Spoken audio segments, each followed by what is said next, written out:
everybody. Thank you for tuning in. This is PRESSD by Elle. I'm Elle. I'm lost. And you're watching This Only Happens in Ohio. I drop a pigeon, let 9 go. We slap with the fake glass and white go. This only happens in Ohio. Alright, let's get into it. Let's talk a little bit about yourself. Tell us where you're from. My name is Lost740. I am initially from Atlanta, and then I moved up to Chillicothe when I was around 6 or 7. Really? And then I've been living in Chillicothe most of my life. I only had like a single mom with like 3 kids, so she's like my main support system. She supports everything through my music. Obviously went through a couple husbands, some great, some not great, but all together she's good now. I'm happy for that. Just trying to make my career now. Yeah. I know that she's good. So you're from Atlanta originally. Mm-hmm. You lived there until you were like 6? Yeah, around that time. Do you really remember much about the scene there or anything?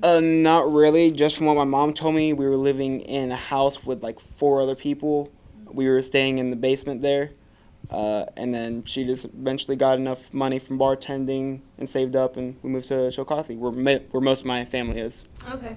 So that's where you were like pretty much raised. Yeah. Did you like do any sports or anything like that? I went through a lot of sports, and nothing really stuck with me. I went through baseball, track, football, flag football, like everything. And then I did wrestling for about 3 or 4 years.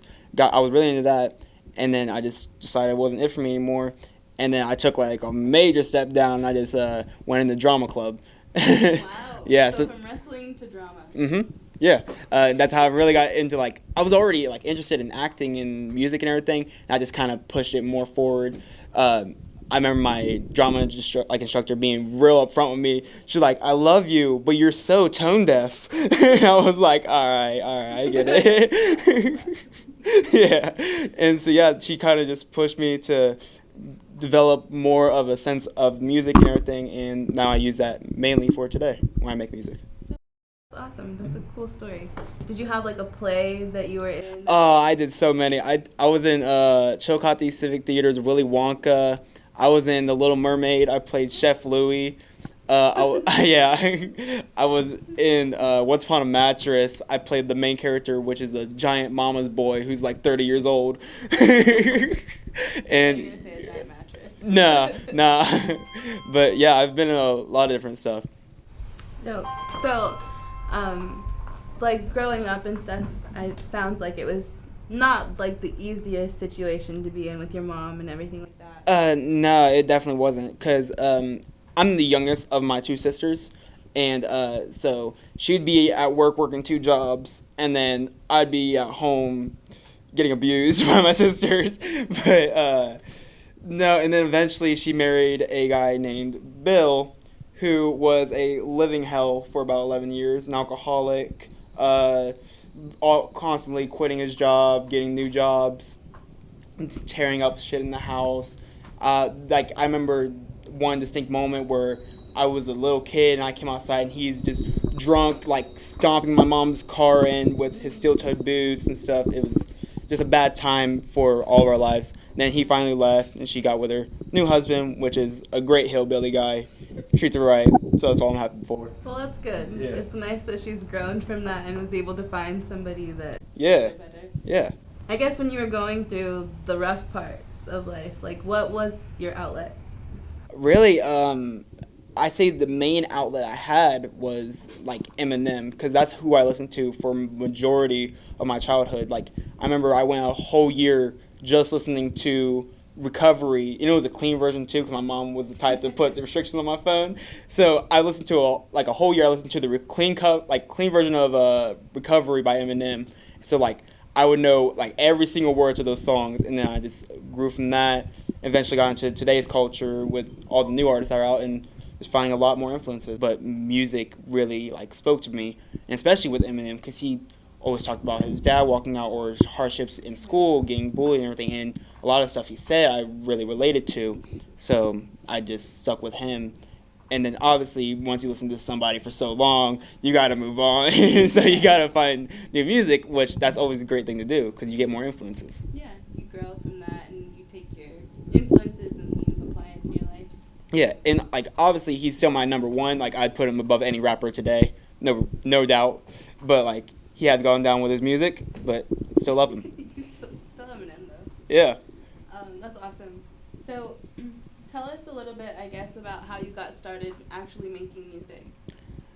I've always been writing. Like in school, English was my best subject. I've always just loved writing stuff, and I used to get in trouble in like fourth, fifth grade for just like during when teachers teaching, I'm just over there writing songs and stuff, and it just came full circle whenever I got a phone and it had GarageBand on it.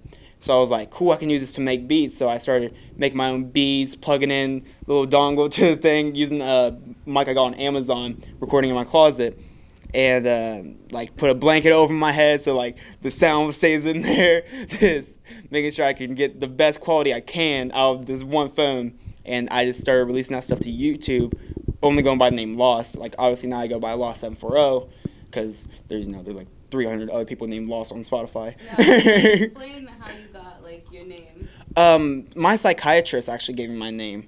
When I was younger, like in my teens, I was going through a whole suicidal phase, like not wanting to just be here anymore. And so my mom got me seeing a psychiatrist named Dr. House, and he was like really related to me. Like he was a huge comic book fan, like I was. He loved listening to new music and everything.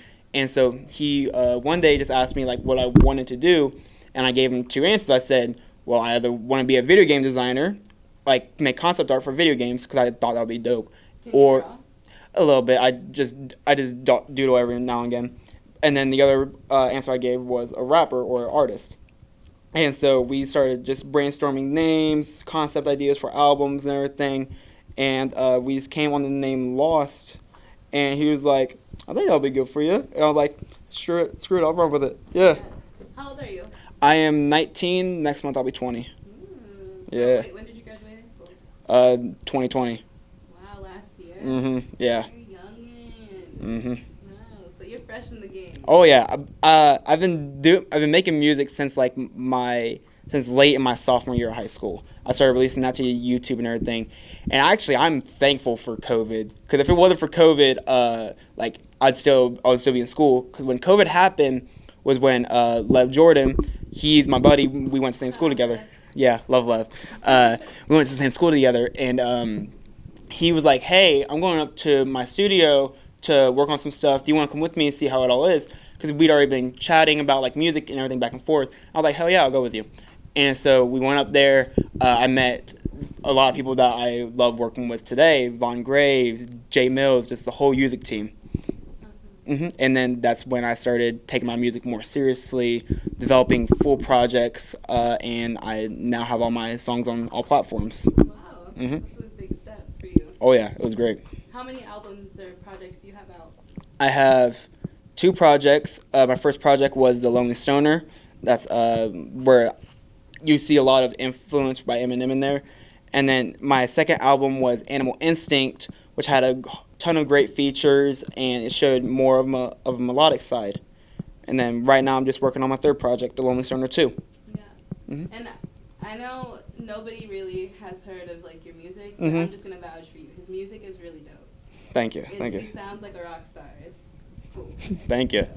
Yeah, and you've been working with Solution a lot, right? Yeah. So my first 2 albums were produced mainly by Jay Mills, and that's still my boy. I love him. He's awesome. He's the reason why I've got to today. Yeah. But now you always got to take more steps forward, branching out. And so I went to Solution's album release party, and I ended up meeting him there. And he was just a really cool dude. He was just honest, like everything. So I eventually learned that he like produced and like engineered that music. And I was like, yeah, I gotta work with him. So we went in there, and I've just been working with him ever since. Yeah, you guys vibe really well. Mhm. Your guys' style of music is very similar. compatible. Yeah. Mhm. I love it. Yeah, for sure. So, what would you say is like your favorite song, I guess, to date? Yeah. All right. So I love all my songs. I'll admit that there are some that could not be on Spotify, and but I say my favorite song. I'm gonna have to give a top three because I can't pick a favorite. It's like children. But my top three I've ever made, probably The Lonely Stoner, Titan, and Poppy featuring Poppy K. Like me, I remember when I was recording that song, Poppy K was in the studio with me and Jay, and he was just like vibing with it hard. I'm like, yo, I gotta get you on this. He's like, I got you. It was amazing. Poppy is really like good at collaborating with others. Oh yeah, I definitely saw that whenever he sent me his verse. Go listen to that song so you can hear that verse. It's amazing. Really, Poppy's verse. Mm-hmm. Dope. What's the song about? It's just a party song. Like, so I did like a year of Spanish in high school, and the only word, like only sentence I learned how to say in that whole year was "Quien tu papi," which means "Who's your daddy?" So I just used that for the main hook of the song, and it's now my #1 song on Spotify. Oh. Yeah, it's amazing. That's funny. So describe a little bit like your music process. How do you go about actually making a hit? A lot of the times it's just searching for the right beat, and I do a lot of YouTube searching. A producer that I find on YouTube a lot that I really like using his beats. I recorded 3 different songs with his beats, and Zeppelin, he produces some really good Token and Tech 9 type beats, which I love.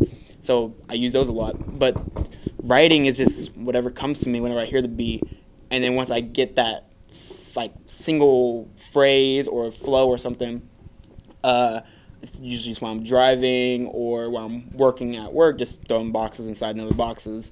I just create more lyrics, go to the restroom real quick, write them down on my phone, go back to work, go on break, write stuff down. It takes me about like a good week to write a full song.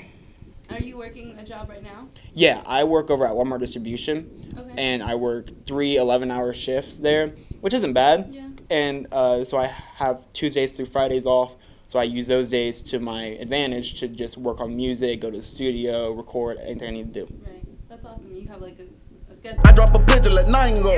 We slap with the fake glass and white go. This only happens in Ohio.